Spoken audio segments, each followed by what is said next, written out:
Ma définition de l'addiction est quelque chose que l'on ne peut pas arrêter, n'est-ce pas? Et la plupart des personnes qui luttent contre des addictions essaient de réguler et de modifier leur état intérieur. Toi et moi avons été hypnotisés et conditionnés à croire que le changement se produit à l'extérieur de nous. Les gens cherchent quelque chose à l'extérieur d'eux pour changer leur état intérieur. C'est comme un principe newtonien. Tu attends que ta richesse arrive pour te sentir abondant. Tu attends que ta guérison se produise pour te sentir complet. Tu attends que ton succès arrive pour te sentir puissant. Tu attends qu'une nouvelle relation arrive pour te sentir aimé. Tu attends qu'un événement extérieur à toi se produise pour changer comment tu te sens à l'intérieur. C'est la cause et l'effet. Et nous sommes conditionnés par le consumérisme, le marketing et la programmation à croire que c'est ainsi que cela fonctionne. Obtenir quelque chose pour soulager. Le problème avec cela, c'est que les gens commencent à confondre le vrai bonheur avec le plaisir. Et ce ne sont pas la même chose. Les personnes ayant de telles addictions ont généralement vécu des expériences très difficiles dans le passé qui les ont marquées émotionnellement.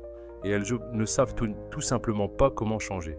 Elles ne savent pas et elles cherchent un soulagement à l'intérieur d'elles-mêmes pour que ce sentiment disparaisse. On peut être distrait par notre environnement externe pendant un certain temps, mais ensuite, quand on réalise que la voiture de sport, la nouvelle garde-robe, les vacances ou tout ce que les gens font pour essayer de faire disparaître ce sentiment et que la nouveauté de cette chose extérieure s'estompe, parce que nous essayons de nous réidentifier à notre environnement, cela disparaît. La prochaine chose que les gens font, c'est qu'ils cherchent un changement immédiat, donc ils prennent une drogue, ils boivent quelque chose, ils jouent, ils regardent pour de la pornographie et l'événement extérieur à eux modifie leur chimie interne. Au moment où ils remarquent que la douleur ou le vide disparaît, au moment où ils se sentent différemment, ils cherchent à savoir ce qui l'a causé. Et c'est là que commence l'attachement. Le problème, c'est que l'augmentation de la libération des produits chimiques dans le cerveau, des centres de plaisir, provoque une grande libération de ces produits chimiques. L'intensité de la libération de ces produits chimiques commence à désensibiliser les sites récepteurs dans le cerveau. Ainsi, à mesure que les produits chimiques sont libérés dans le cerveau et que les sites récepteurs se désensibilisent, la prochaine fois que tu joues, que tu prends une drogue, que tu achètes, tu auras besoin d'un peu plus la prochaine fois. Ce qui se passe alors, c'est que les centres de plaisir commencent à se recalibrer à un niveau de plus en plus élevé. Donc tu auras toujours besoin de plus pour faire disparaître ce sentiment. Cela ressemble à une addiction pour moi et les gens se perdent parce qu'ensuite, sans la dépendance à cette substance externe, le corps, qui est devenu l'esprit, réclame son soulagement. Ainsi, une addiction, c'est vraiment lorsque le corps et l'esprit. Tu peux dire avec ton esprit conscient que tu veux arrêter de boire, arrêter la pornographie, arrêter de jouer, arrêter de surconsommer. Tu veux le faire consciemment, mais le corps a été conditionné par le passé de manière subconsciente. Et maintenant, le corps et l'esprit. Personne n'a dit aux gens que le véritable changement peut se produire à l'intérieur d'eux. Alors, quand les gens commencent à réaliser qu'il y a un écart entre le monde extérieur et la façon dont ils se présentent au monde, leur attention sur le monde extérieur et leur attention sur leur monde intérieur, et comment ils se sentent vraiment, et s'ils passent la majorité de leur temps à regarder à l'extérieur d'eux, pour un changement, et qu'ils ne veulent pas regarder ce sentiment, tout ce qu'ils veulent, c'est faire disparaître ce sentiment, ils finiront par avoir des problèmes. Le vrai changement, c'est quand tu commences à regarder à l'intérieur et que tu deviens conscient de tes pensées inconscientes. En neurosciences, cela s'appelle la métacognition. Tu deviens conscient de tes habitudes et de tes comportements inconscients et tu observes ces émotions qui sont liées à des expériences de passé et tu te permets de les observer. Alors, pense à cela.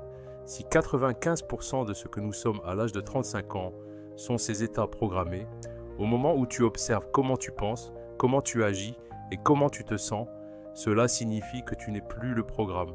Tu es maintenant une conscience observant le programme.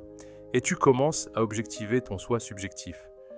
Tu te vois à travers les yeux de quelqu'un d'autre. Il s'avère que la taille du lobe frontal, la grande conquête de l'être humain, représentant 40% de notre cerveau dans son ensemble, est ce qui nous sépare des autres espèces. C'est le patron, c'est le PDG, c'est la conscience, c'est le centre créatif, c'est ce qui spéculait sur les possibilités, c'est ce qui apprend de ses erreurs, c'est ce qui a l'intention, l'attention, ce qui régule et contrôle les comportements et les réactions émotionnelles. Lorsque ton cerveau frontal commence à s'activer, lorsque cela commence à se produire, tu deviens maintenant le directeur de ta vie. Tu commences à avoir plus de contrôle sur ta vie. Si tu vis principalement pour le corps-esprit, alors le cerveau postérieur recherche un soulagement chimique. Par le simple fait que tu puisses te commencer à observer qui tu es, cela signifie que tu pourrais modifier qui tu es pour faire un meilleur travail dans la vie. C'est difficile parce que nous brisons un moule biologique. C'est difficile parce que la plupart des gens ne savent pas qu'ils ont à leur portée tous les outils pour y parvenir.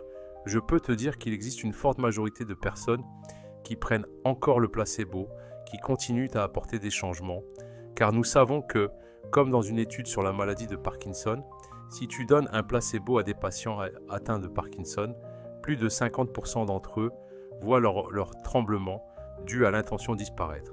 Mais si tu prends ces personnes après qu'elles aient produit 200 fois la quantité de dopamine en recevant une injection de solution saline ou d'eau distillée, elles produisent leur propre dopamine. La maladie de Parkinson est une carence en dopamine.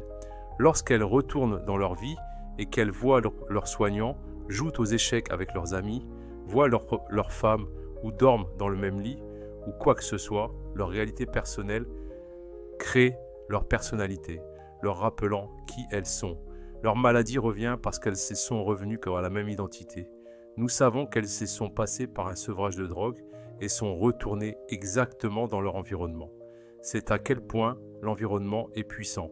Donc nos étudiants qui continuent à faire le travail obtiennent toujours des résultats et produisent plus de changements. Maintenant, c'est la majorité de nos étudiants, car nos étudiants sont engagés. Mais nous avons des étudiants qui n'y arrivent pas. Pourquoi ? Parce que nous faisons quelque chose d'inconnu. Nous faisons quelque chose que tout le monde ne va pas réussir. Tout le monde ne va pas finir le parcours. Tout le monde ne va pas atteindre le sommet de la montagne.